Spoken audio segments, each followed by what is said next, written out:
ನನ್ನ ಆತ್ಮೀಯ ಸ್ನೇಹಿತರಾದ ನಿಮ್ಮೆಲ್ಲರಿಗೂ ಯೇಸುವಿನ ಅತಿ ಪರಿಶುದ್ಧವಾದ ಹೆಸರಿನಲ್ಲಿ ವಂದಿಸುತ್ತೇನೆ. ನಿಮ್ಮೆಲ್ಲರಿಗೂ ನನ್ನ ಬೈಬಲ್ ನೀತಿ ಕಥೆಗಳು ಕನ್ನಡ ಚಾನಲ್ಗೆ ಸ್ವಾಗತ. ಇವು ಬದುಕನ್ನು ಬದಲಾಯಿಸುವ ಕಥೆಗಳು, ನಂಬಿಕೆಯ ಪಾಠಗಳು. ಇವು ದೇವರ ಕೊನೆಯಿಲ್ಲದ ಪ್ರೀತಿಯ ನಿಜವಾದ ಸಾಕ್ಷ್ಯಗಳನ್ನು ತೋರಿಸುವ ಒಂದು ಪ್ರಯತ್ನವಾಗಿದೆ. ಇದು ಕಲ್ಪಿತವಾದದ್ದಲ್ಲ.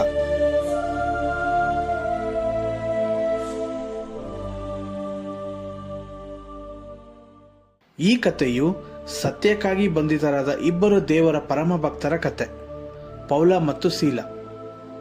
ಅವರು ನೊಂದರು, ಗಡಿಬಡಿದಿದ್ದರು.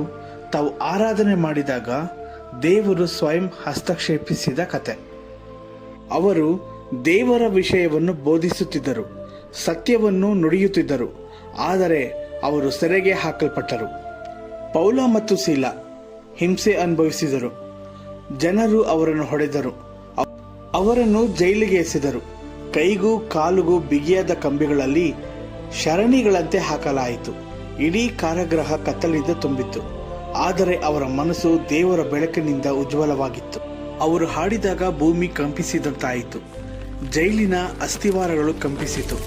ಎಲ್ಲ ಬಾಗಿಲುಗಳು ತೆರೆದು ಹೋಯಿತಲ್ಲದೆ ಸರಪಳಿಗಳು ಸಹ ಕಳಿಸಿಬಿದ್ದವು.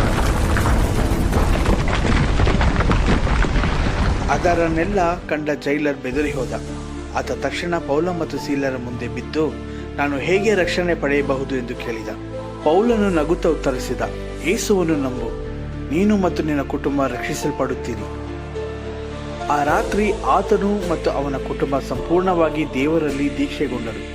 ದೇವರ ಪ್ರೇಮ ಅವರ ಜೀವನವನ್ನೇ ಬದಲಾಯಿಸಿತು. ಇವತ್ತು ನಿನಗೂ ಆ ಪ್ರಾರ್ಥನೆಯ ಶಕ್ತಿ ಇದೆ.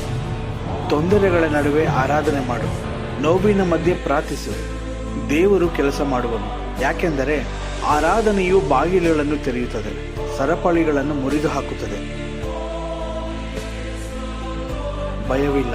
ನೀನು ಯಾರು ಎಂಬುದಕ್ಕಿಂತ ನಿನ್ನ ಜೊತೆ ಯಾರು ಇದ್ದಾರೆ ಎಂಬುದು ಮುಖ್ಯ.